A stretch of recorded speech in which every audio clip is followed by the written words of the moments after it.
I have ran over 50 different faceless YouTube channels, and over the last 5 years, I've made over $2 million with faceless YouTube channels. Inside of this video, I'm going to go through and rank the tiers of the different niches that I've come across that I will tell you. I'm going to cover everything I got. If I miss any, drop it down in the comments below, and either I can make a part 2 for this, or I can just answer it in the comments what I would rank it. And so real quick, so we're all on the same page. S tier is like, dude, definitely do this if you want to just like be brain dead, pick a niche, and you have the highest likelihood of making money. That'll be S. A is they're pretty good. Like, it's pretty hard to go wrong with this niche. B is, okay, it's good, probably requires a little bit of some specialized knowledge or a little bit more work. C is like, okay, it's a good niche, but it's definitely like going to take some work. And then F tier is going to be like, stay the F away from it, is what F tier stands for. So let's get into it. So first things first, anime. I'm going to give this one either like a B or an A tier. I'd say probably B, because it does take a good amount of work to figure out which content to use, the copyright, and then the audience is really picky, I will say, for content. I would almost put it into C, but I would say B because I have a lot of students that are in this niche. I think it's great for the most part, but and it obviously comes with its side effects and its consequences. Basketball, S tier, all day.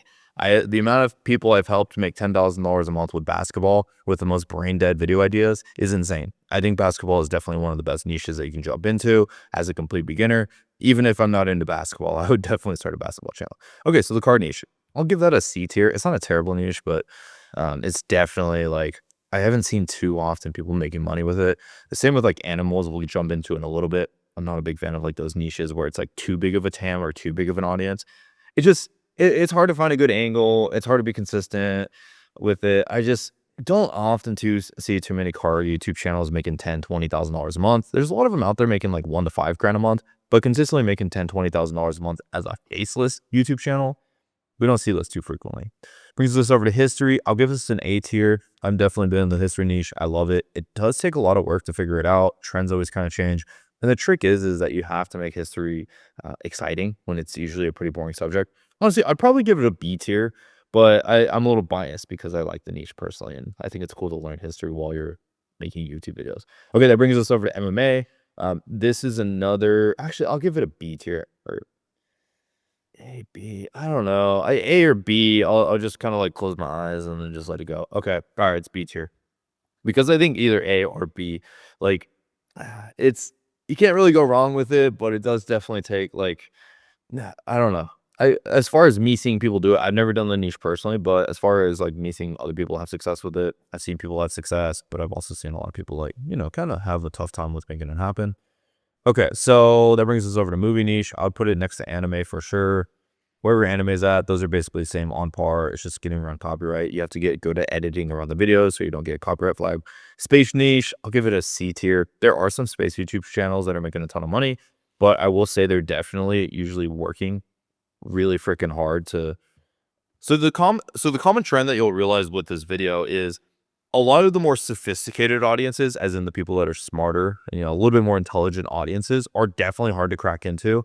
Like, for example, tech, I'll say that's another one that's like a C tier. Let me see, business, I would put that as a C tier as well. Like, you can definitely make money with it. There's people making money with those niches, even people making 6 figures a month just off of advertising revenue with the channels. But as far as like a beginner friendly, definitely on the far side of being beginner friendly. There's just a lot of competition. It's people have a high standard of what they're watching, and it's definitely not one of the easiest. Travel, I think, is an A tier. Definitely one of the easier ones to get into. WWE, I'll put that in V tier as well with MMA. Meditation is our first F tier channel. Meditation is definitely an F tier. Like, it's not that good. Here's the thing. A lot of people, they jump into Faceless YouTube. They want to build a YouTube channel where they don't have to be on camera. They don't have to spend loads and loads of hours to make the content. They're like, oh, what's the easiest type of content that I could go make? And then they're like, oh, let's go do meditation videos. I think that's one of the worst ideas that you possibly have, because honestly, meditation is just like, there's so many people doing it, and there's just not a lot of money. These meditation videos don't really pay too much. It's definitely one of the harder niches to get into. I'd say meditation, music, anything that's like just where you just kind of make a simple sound or a video and you throw it up. It's just the ad rates aren't that good, because do you really want to listen to ads while you're meditating? And then also, it's just like there's a lot of people trying to jump into it. Okay, so that brings me over to religion. I'll give religion maybe an A. I'd say A or B. The earning potential isn't as high I've seen as other niches. Now, if you sell digital products or you sell like some sort of products to your audience, you can make a bunch of money with the religious niche. But like advertising revenue we're rated based off of, it's like or advertising revenue, it's like, yeah, 5 to 10 grand a month is pretty typical in that niche.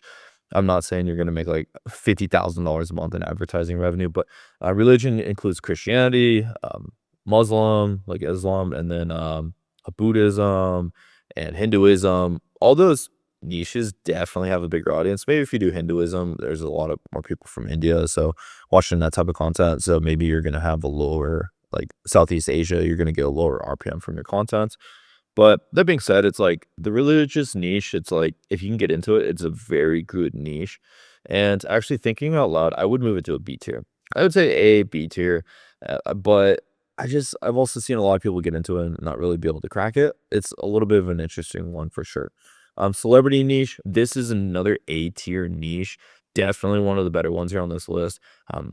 One that I didn't add on here, which I wish I did, maybe next time we do this video, is the streamer niche is another big, huge emerging market right now. YouTuber, streamer, where you make contents about celebrities, streamers, etc. That's definitely like a really good niche to jump into. It's not too crazy complicated. There's always demand. There's always people in the news. There's always people that are worth talking about. I have some of my friends that hit six-figure months, like, within a month or two of starting up a YouTube channel. Usually they jump into some sort of trend on celebrity and stuff. And so you can't really go wrong with any sort of like people that are celebrities, which carries us over to fitness. I'll give fitness an A tier. The other one too, I'll combine it with it, is health and fitness. Definitely both A tier. I love both of these niches. There's always trends. There's always market trends, and it's very stable. They're not looking for wildly engaging content in those niches. A lot of times they just want something that is very, um, they want something that's just very, like, gives them the value that they're clicking on. They're not looking for, like, high engagement tactics and hacks of making the videos that good. They really just want a good piece of content to go watch, that answers and solves their problems. And so, like, I've seen with, like, diabetes, like, clogged arteries and stuff like that, content does insanely well. Fitness, all sorts of different workouts, and especially, like, I will say you'll have a little bit of a tough time if you're trying to say like, okay, here's how to, one phrase you can't say is like you're curing something that's like not proven to be cured, like technically by the people that own, these pharmaceutical companies and stuff. So you can't really say that you can cure, diabetes. You can't say that you can cure cancer. Like that's just stuff that you can't say on YouTube. So you have to be careful. But if you can try to find that line, it's a great niche to kind of really blow up. You can definitely do some gray area content for sure. And the fitness is just, yeah, I've seen a lot of people crush it. I'm not gonna say you're gonna make like $50,000 a month with that niche, but basketball, celebrity, history, travel, all of the B tier niches so far, you can definitely make 50 grand a month with. And then same with all the C tier. So I would say earning potential wise, fitness, health. I don't know. You probably have to sell products, I would say. Same with religion. You have to sell products. So that brings us over to philosophy. I'll give that one a B tier. I don't love it. I don't hate it. I don't have too much more to say about it. I like the idea of philosophy. Usually coming up with video ideas is a bit more difficult for sure. You can't like templatize your video ideas so much, which is something that I've done to make so much money on YouTube. You really have to come up with custom one-off videos like all the time. Video games, I'll give that an A tier. I think there's so many different video games. There's like so much to talk about with all of it. I think it's a great, incredible niche myself. Animals, I'll give that a C tier. It's very similar to all these other ones where it's just a super big TAM. I've never had success with animal channels personally. I'm not the biggest fan of it, but yep. And then last but not least, horror, I'll give it an A tier. People are super into that stuff. You can get really niche with it. One that I didn't add on here, we'll pretend it was on here, was true crime. It's another popular one. But horror is definitely A tier. True crime, I don't know. It could either be an A or a B tier. It's one of those. It's like a great niche to make money off of, but it's insanely difficult to get into because you are making videos that are like typically against YouTube's community guidelines because they're more violent. So you're dealing with more heavier subject matter. So that's why like there's channels making like $100,000 a month in those niches and those topics, but for a faceless YouTube channel as a beginner, definitely one of the harder ones to get into. Probably a B, possibly even a C tier, but a lot of money in it. And I've seen a lot of people have success with it. So that's my faceless YouTube niche list. I've been doing faceless YouTube now for the past, how long has it been? like 7 years now, which is crazy to say. And I built one of the best coaching programs in the world at helping people build Faceless YouTube channels. So all of the links down below if you want to work with my team and I'm helping build your Faceless YouTube channel. But besides that, drop a comment down below. What was your favorite niche? Which channel are you starting? And then if I didn't have it on there, what was the niche that you wish I reviewed? So that's what I got. Deuces.